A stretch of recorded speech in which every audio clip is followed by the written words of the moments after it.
Hi friends, this is Om और इस lecture में हम लोग हमारा इन्वर्स ऑफ अ मैट्रिक्स का सेकेंड मेथड जो कि है हमारा यूजिंग गॉस जॉर्डन मेथड उसको सॉल्व कर रहे होंगे। उस मेथड से हम inverse of matrix find out कर रहे होंगे। लास्ट लेक्चर में हम लोग by using elementary transformation method से न्यूमेरिकल कर रहे थे। उससे पहले भी हम लोग ऑलरेडी 8 लेक्चर्स ले चुके हैं, बहुत अच्छे लेक्चर्स, वो भी इजी न्यूमेरिकल से फिर एडवांस में ऐसे इस सीक्वेंस में हम लोगों ने अच्छे से सारे लेक्चर बाय लेक्चर न्यूमेरिकल्स वगैरह सॉल्व करे हैं, अच्छे से प्रैक्टिस किया है। उनमें से किसी भी लेक्चर को मिस कर गए हो तो नीचे डिस्क्रिप्शन में मैंने पूरी मॉड्यूल की प्लेलिस्ट दे रखी है, वहाँ से आप एक्सेस कर सकते हो और लेक्चर 1 2 3 ऐसे देख सकते हो। और लेक्चर 1 2 3 देखने के लिए आप थंबनेल चेक कर सकते हो, मैंने थंबनेल में 1 2 3 ऐसे सीक्वेंस में अरेंज कर रखा है। ठीक है, तो आते हैं हमारे लेक्चर के ऊपर। इन्वर्स ऑफ अ मैट्रिक्स में हमें गॉस जॉर्डन से हमें सॉल्व करना है क्वेश्चन को, जिसमें हम सिर्फ ओनली रो ऑपरेशन लगा सकते हैं। गॉस जॉर्डन मेथड मतलब ओनली रो ऑपरेशन। ठीक है, तो इस मेथड से याद रखना कि ये इसमें सिर्फ हम लोग रो ऑपरेशन लगाने वाले हैं। तो आता है क्वेश्चन के ऊपर।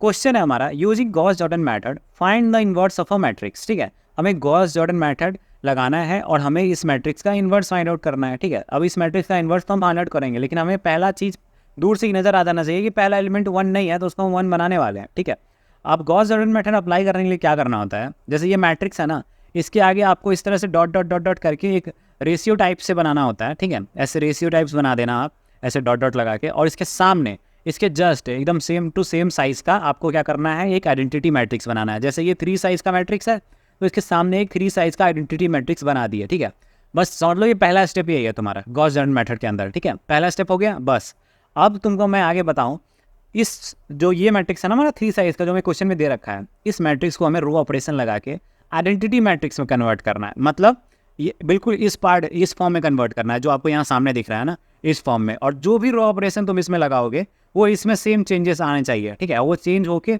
जो भी मैट्रिक्स बनेगा, ये जब ये आइडेंटिटी मैट्रिक्स बन जाएगा तो ये कोई और मैट्रिक्स बन चुका होगा, और ये जो बन के निकलेगा ना हमारे पास, वही हमारा ए इन्वर्स होगा, मतलब इन्वर्स ऑफ अ मैट्रिक्स। ठीक है, तो आगे बढ़ते हैं। पहला एलिमेंट मैंने आपको बताया हमें 3 दिख रहा है, हम इसको 1 बनाएंगे। तो पहला एलिमेंट 1 कैसे बनाए, तो उसके लिए क्या करते हैं हम लोग, यहाँ पे 3 है और यहाँ पे 2 है, तो रो 1 में से हम रो 2 को माइनस कर देंगे, तो हमारा 3 माइनस 2 कितना हो जाएगा, हमारा 1 हो जाएगा। तो देखो हमने रो 1 में से रो 2 को माइनस किया, तो 3 माइनस 2 आ गया 1। ठीक है, अब -3 और माइनस माइनस 3, ठीक है, तो माइनस माइनस प्लस हो गया, तो -3 + 3 0। ठीक है, 4 - 4 तो 0। तो ये हमारा जो रो 1 में जो चेंज आया, जो देखो जो चेंज उसी में आता है जो हम लोग फर्स्ट में लिखे होते हैं, रो 1 माइनस रो 2, तो सिर्फ रो 1 में चेंज आएगा, तो 1 0 0 और बाकी 2 - 3 4 सेम। ठीक है, बाकी सारे सेम रहेंगे। अब जो ऑपरेशन हम इस मैट्रिक्स में लगाएंगे वही सेम ऑपरेशन हम इस आइडेंटिटी मैट्रिक्स में लगाएंगे। तो अब इसमें क्या लगाए थे हमने, रो 1 में से रो 2 को माइनस किया था, तो ये हमारा रो 1 है। ठीक है, उसमें से हम इसको माइनस करेंगे, तो 1 - 0 तो वो तो हमारा 1 ही होगा। ठीक है, 0 - 1 तो हमारा -1 होगा, 0 - 0 कोई फ़र्क नहीं पड़ेगा, ये सिंपली 0 रह जाएगा। ठीक है, ये चेंज आ गया हमारा सेम। ठीक है, इसके बाद अगला स्टेप क्या करना होता है हमें, इसको अगर आइडेंटिटी मैट्रिक्स में कन्वर्ट करना है, तो हमें दिख रहा है 1 के नीचे क्या है, 2 है और 0 है, तो 2 को हम 0 में कन्वर्ट करेंगे। इसके बाद हमें इसको 0 में कन्वर्ट करना होता है, जो कि ऑलरेडी हमारा 0 है। तो चलो हम इस 2 को 0 में कन्वर्ट करते हैं। हम रो 1 में 2 से मल्टीप्लाई करें, ठीक है, और उसके बाद हम रो 2 से माइनस कर दें, तो हमारा ये 2 तो 0 हो जाएगा, और बाकी जो एलिमेंट होगा उसमें कोई चेंजेस नहीं होगा, क्योंकि यहाँ पे 0 0 है। तो हमने क्या किया, इसमें हमने इस तरह से 2 से मल्टीप्लाई किया, -2 से, और बाकी 0 0 है तो कुछ मल्टीप्लाई करने की जरूरत नहीं है, तो ये -2 आ गया। तो 2 - 2 कितना आ गया हमारे पास, 0। तो ये हमारा 2 - 2 0 हो गया, बाकी -3 और 4 एलिमेंट बिल्कुल सेम रहेंगे। अब यही जो रो ऑपरेशन है वो सेम हम इस आइडेंटिटी मैट्रिक्स में लगाएंगे। तो हमने क्या किया, रो 1 में 2 से मल्टीप्लाई किया, तो ये 2 से मल्टीप्लाई कर दिया। ठीक है, ये 0। अब इसके आगे क्या लगा देंगे, माइनस, तो ये माइनस और ये माइनस माइनस प्लस, और ये 0 तो कोई फर्क नहीं पड़ता, तो 0 - 2 -2, 1 + 2 3, और बाकी 0 0 तो बिल्कुल 0 ही आएगा। तो हमारा ये चेंजेस आ गया। ठीक है, अब आगे बढ़ते हैं। अब हमें यहाँ पे सिंपली जो मैट्रिक्स दिख रहा है इसके अंदर हम अब क्या करेंगे, इसके अंदर हम क्या करते हैं ना, हमारा रो 2 और हम रो 3 में दोनों में माइनस से मल्टीप्लाई कर देते हैं। अब इसको मल्टीप्लाई करने से क्या फ़ायदा होगा वो आगे पता चलेगा। अभी देखो रो 2 है, उसमें हम माइनस से मल्टीप्लाई करेंगे, तो ये हमारा -4 आ जाएगा और ये हमारा -1 आ जाएगा। ठीक है, अब क्या हुआ ना कि हमारा डायगोनल एलिमेंट जो होगा वो 1 1 1 होना चाहिए। उससे हमें आइडिया लग गया कि ये हमारा प्लस में चला जाएगा 3, और ये हमारा जो है -1 ये भी हमारा प्लस में चला जाएगा। तो देखो यहाँ पे 3 प्लस में आ गया, 1 भी प्लस में आ गया, और ये दोनों में माइनस लग गया। अब इससे हमें क्या फ़ायदा होगा ये समझो तुम। अब अगर मैं ये रो 3 को ऊपर कर दूँ और रो 2 को नीचे कर दूँ, तो क्या ये 0 1 -1 बन जाएगा। अब 1 और 1 डायगोनल एलिमेंट 1 होना चाहिए, 2 डायगोनल एलिमेंट 1 हो गए, सिर्फ एक बचेंगे, तो हमारा तो फ़ायदा इसमें। तो हम क्या करेंगे, हम इस रो 3 को रो 2 में कर देंगे और रो 2 को रो 3 में कर देंगे, ऐसे कन्वर्ट कर देंगे। और ये जो माइनस मल्टीप्लाई किया था हमारे रो 2 में और रो 3 में, वो इसमें भी हमें मल्टीप्लाई करना है, ठीक है। तो इसमें हमने मल्टीप्लाई किया था, तो हमारे पास क्या चेंज आया था, यहाँ पे हमारा 2 और ये 3 के आगे माइनस लग जाएगा और ये 0। अब रो 3 में भी माइनस से मल्टीप्लाई करेंगे तो इस 1 की जगह यहाँ पे -1 आ जाएगा, ठीक है। सिंपली अब इसको हम एक्सचेंज किए थे, तो इसको एक्सचेंज करेंगे रो 1 और रो 2 और रो 3 को, तो ये 1 ऊपर आ जाएगा। तो ये 0 1 -1 ऊपर आ गया, 0 1 -1 ऊपर आ गया और 0 3 -4 नीचे आ गया, ठीक है। इससे क्या हुआ, हमें डायगोनल एलिमेंट में 2 1 मिल गया, ठीक है। अब एक चीज़ तो यहाँ पे देख के समझ में आ जाएगी तुमको कि रो 2 में अगर 3 से मल्टीप्लाई करते हो, ठीक है, तो ये बीच वाला एलिमेंट 3 बन जाएगा।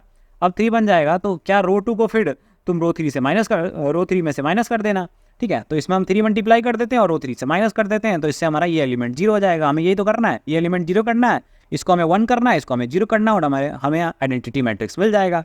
तो जैसे हमने रो 2 और रो 3 को चेंज किया था, तो ये 0 1 0 0 -1 ऊपर चला गया और 2 -3 और 0 नीचे आ गया, सिंपल।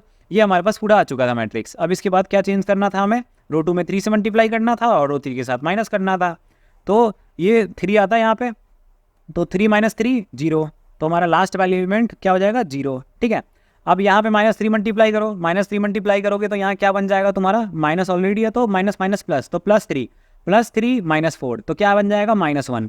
तो ये क्या हो गया हमारा लास्ट लेटर -1। अब यही सेम हम लोग लगाएंगे हमारे जो आइडेंटिटी मैट्रिक्स था उस वाले में, ठीक है। तो इसमें क्या करना है, हमें रो 2 में 3 से मल्टीप्लाई करना है -3 से, तो ये दोनों 0 तो कोई फ़र्क नहीं पड़ेगा, पर यहाँ -3 से मल्टीप्लाई करोगे तो यहाँ बन जाएगा, क्योंकि ऑलरेडी माइनस है ना, तो यहाँ बन जाएगा +3, ठीक है। यहाँ +3 बन जाएगा, तो +3 बन गया। अब इसमें क्या करना है रो 3 के साथ, तो हमारा यहाँ पे रो 3 के साथ इसको ऐड करेंगे तो हमारा 0 और 2 तो 2 ही आएगा, 0 और -3 तो -3 आएगा, पर 0 और 3 क्या बन जाएगा हमारा, 3 बन जाएगा। देखो 2 -3, लेकिन 0 और 3 क्या बन गया, 3 बन गया, ठीक है। तो अब मैं इसको इरेज कर देता हूँ, हाँ। तो ये चेंज आ गया हमारे पास फाइनल, ठीक है। अब तो दूर से दिख रहा है, बहुत सिंपल बन चुका है। अब हमें रो 3 में माइनस से मल्टीप्लाई करना है, ये 1 बन जाएगा और इसको बस हमें 0 में करना है कन्वर्ट, ठीक है। तो अब रो 3 में सिंपली माइनस से मल्टीप्लाई कर दो, तो रो 3 में जब माइनस से मल्टीप्लाई किए ना, तो देखो 0 में माइनस मल्टीप्लाई करेंगे कोई फ़र्क नहीं है, 0 में माइनस मल्टीप्लाई करेंगे कोई फ़र्क नहीं है। यहाँ माइनस जब मल्टीप्लाई करेंगे तो क्या बन जाएगी, ये प्लस बन जाएगा। अब हमें डायगोनल एलिमेंट तीनों 1 1 1 मिल चुका है। देखो कितना सिंपल है, मतलब कुछ ऐसा टफ नहीं है। अब इससे स्टार्टिंग से देखो चीज़ें कितनी रिपीट हो रही है, मतलब हम लोग नॉर्मल फॉर्म का जो नॉर्मल क्वेश्चन था ना, उसके बाद जो इस तरह के ही क्वेश्चन आए हैं कि हम फर्स्ट पार्ट में जो भी ऑपरेशन लगाते हैं सेकंड पार्ट में चेंज होता है। मतलब कितना सिमिलैरिटी है, अगर सिमिलैरिटी के साथ देखोगे ना मैथ्स को या मैट्रिक्स में सिमिलैरिटी के साथ आगे बढ़ते जाओगे तुम्हें बहुत ईजी लगने वाला है। चीज़ें हम वही सेम कर रहे हैं, बस हल्का फुल्का डिफरेंस आ रहा है नए टॉपिक में, ठीक है। तो इसको ऐसे टफ मत लो, हमें बस मैट्रिक्स को ना प्रैक्टिस करना है, वैसे बहुत सिंपल है ये, ठीक है। तो देखो अब ये हमारे पास आ चुका था। अब इसमें भी हम जो हमारा ये आइडेंटिटी मैट्रिक्स वाला मैट्रिक्स था, इसमें भी हम इस लास्ट रो में हम माइनस से मल्टीप्लाई करेंगे तो माइनस आ जाएगा, 2 क्या आ गया माइनस माइनस प्लस, और ये 3 क्या आ गया माइनस आ जाएगा, सिंपल। ये आ गया हमारे पास। अब इसके बाद हमारे पास लास्ट क्या बचा है, ये -1 बचा है। तो हम क्या करते हैं, रो 2 में रो 3 को ऐड कर देंगे, क्योंकि ये दोनों तो 0 है, तो बस फ़र्क किसको पड़ेगा, -1 को फ़र्क पड़ेगा। तो हमने क्या किया, रो 2 में रो 3 को प्लस कर दिया, तो 1 - 1 कितना हो गया, 0। तो 1 - 1 यहाँ पे 0 आ गया, ठीक है। अब यही सेम हमको क्या करना है, इसमें लगाना है, रो 2 के अंदर इसको ऐड कर दो, तो 0 - 2 -2, ये देखो -2, ठीक है। 0 3 3, ठीक है। और ये -1 -3 -4, सिंपल। ये चेंज हो गया हमारे पास आ गया। अब ये हमारा क्या हो चुका है, आइडेंटिटी मैट्रिक्स में ये हमारा कन्वर्ट हो चुका है, सिंपल। और 3 साइज के आइडेंटिटी मैट्रिक्स में ये कन्वर्ट हो चुका है।